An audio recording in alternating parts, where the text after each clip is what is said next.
The Bucks are in a weird spot. At the start of the season, I was questioning to myself, like, who is their second best player? Who's the Batman to... No, that's not it. Who's the Robin to Giannis's Batman?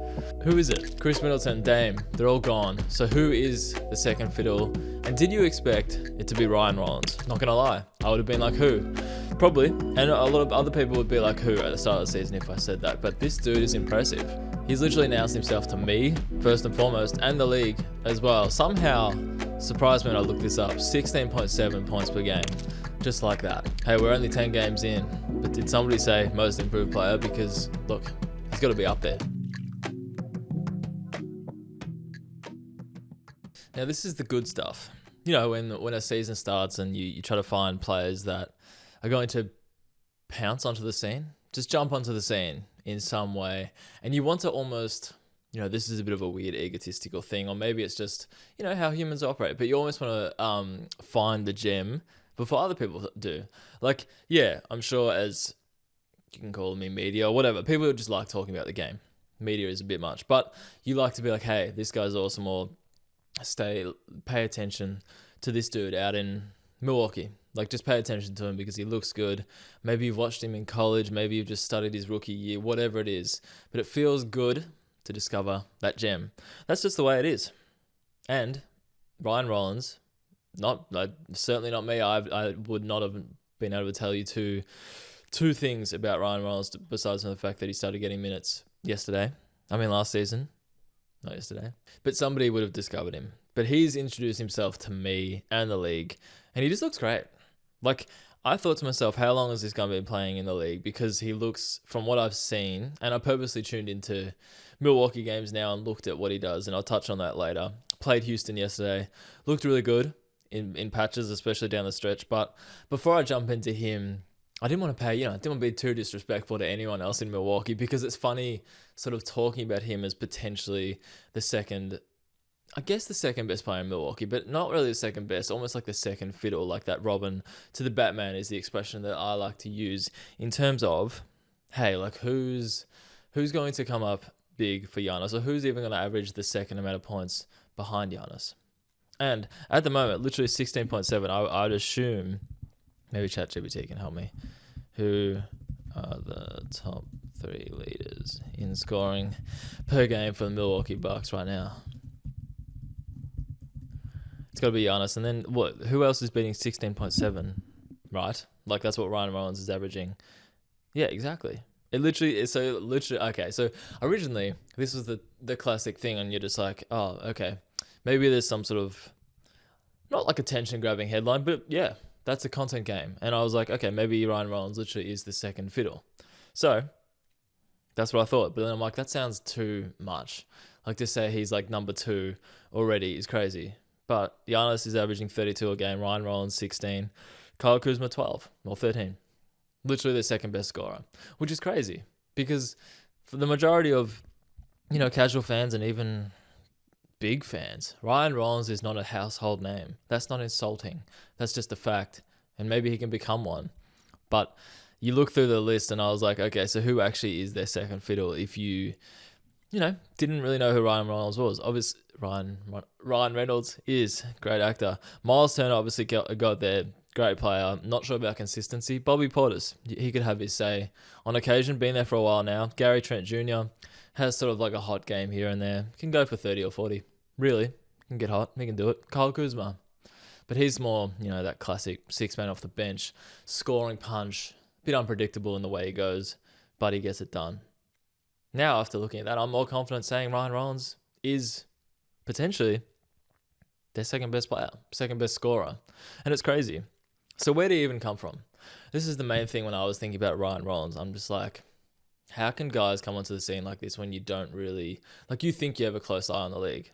And then someone like this comes in averaging 16 a game. It's only 10 games through the season.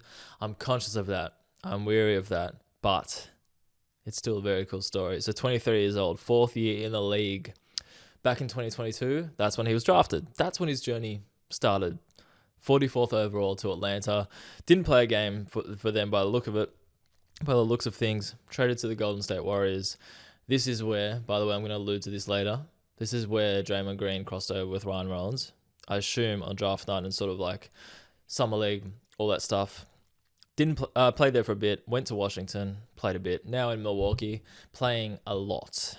Now, it was only... I forgot written here. It was only... He played like 14 minutes a game last season. Yeah, 14 minutes a game last season. But this is when he really started getting a run the last 2 years. So, my impressions. He's taller than you think. Like, if you look at him, he's listed at 6'3", but I was looking at him play Houston yesterday, and I know, look, he was up against Reed Shepherd, not the tallest dude in the world, but he has a lot of size, and he looked good. Like, he's kind of like that skinny, lanky build, but not like super skinny. He just looks like he has good size. That's what I'm going to go with here, because that's the first thing that comes to mind. I alluded to the Draymond Green thing. He has some shit to him, but not in a bad way, in a good way. He has some attitude about him. In terms of he's not going to back down, there was a story from Draymond's pod. Once again, I talked about this maybe last episode. I don't even know. But the Insight from Player podcast are still awesome. Draymond talked about the interaction where I think Draymond, it was Milwaukee versus Golden State. Ryan Rollins sort of hip checked Steph, was just guarding him closely. Sort of knocked him on the ground, physical play, nothing really dirty. It was just more like, hey, I'm here kind of thing. Draymond walked up the next play and sort of set a hard screen. Basically just be like, hey, that's my guy. I'm protecting you. But then Draymond was like, him and Ryan had a conversation after, and it was just pretty much like, hey, I'm not gonna back down. Ryan was something along those lines, and Draymond was like, nah, I know how you're wired. That's why I did it, to test you. And it was just it just basically told me that, look, this dude's young. He hasn't really made a name for himself, but he's like fearless. He doesn't really care about going up against a defensive player of the year, one of the best ever defensive players we've had in the league. He's just going to go at him. And it doesn't sound like he does it like in a out of line way. It's almost like it's similar to Stephon Castle. I talked about him another time, similar way. It's not out of line. It's just like, you can't really mess with them. They're not going to back down in the best kind of way. So I respect that a lot. And I respect Draymond's pod a lot, even though I honestly don't even listen to it. But if you're going to give that insight, if you're going to be able to provide that insight to fans, I'm clapping you. I'm on your side there, even though I don't love... Actually, I've moved on. I'm matured. I used to not really like that man at all. But moving on. Stats. I said this 10 games in, but if you look at his stats, they're awesome. Like 16.7 points a game, 3.7 rebounds, 5.4 assists. These are across 9 games.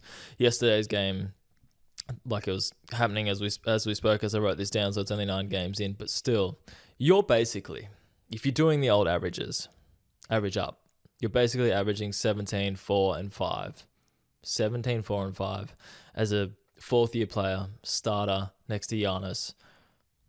That doesn't even sound like a unrealistic thing to say. You're the second best player in Milwaukee.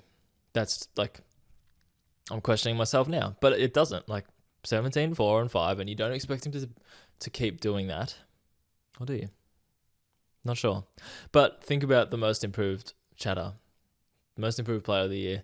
Last season, 14 minutes a game, averaged 6, 2, and 2.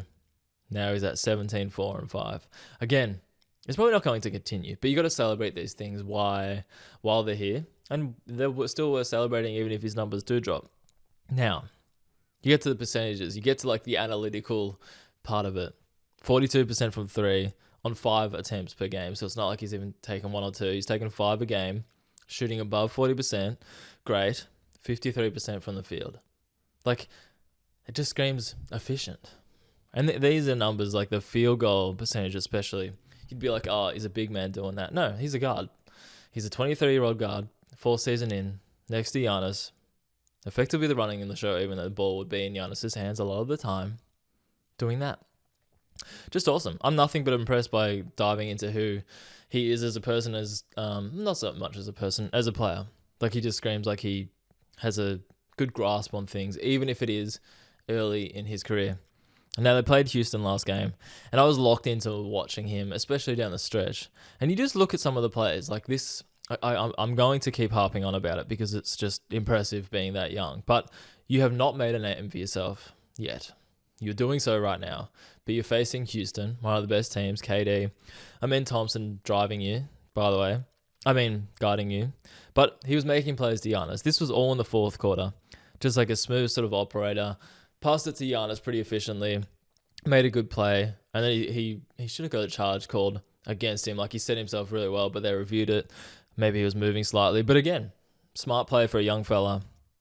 I was thinking about before whether I can call him a kid, but I guess I can. 23 years old, I'm 32. I can call him a kid.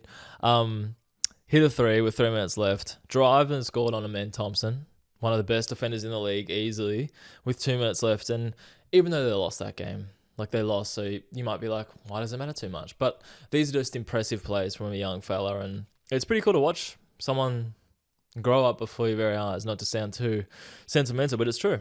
These guys are young players, and you're probably going to like look back on years and be like, hey, this is kind of where we saw Ryan Rollins begin. And I don't know, maybe his trajectory could make him a semi-star, a borderline star. Why not? Why couldn't you? And that's a good way to wrap it up. But the most improved player, pretty much. Look, when I think of most improved player, you think of AJ Mitchell from OKC. I'm still waiting for the day or the game where he doesn't play well, or the few games where he doesn't play well. This man continues to pop up with 15, 16, 17, 18, 19, 20. You get the picture, points every single game. So you say to yourself, he has to be most improved. But you also say to yourself, Ryan Rollins, 6. I'll read it again. 6-2-2 last season. Currently 17-4-5 across 9 games. So put in the average from the 10th yesterday. But whatever. Even if you make it 15-4-4, awesome. I don't know. That race is going to be fascinating to watch.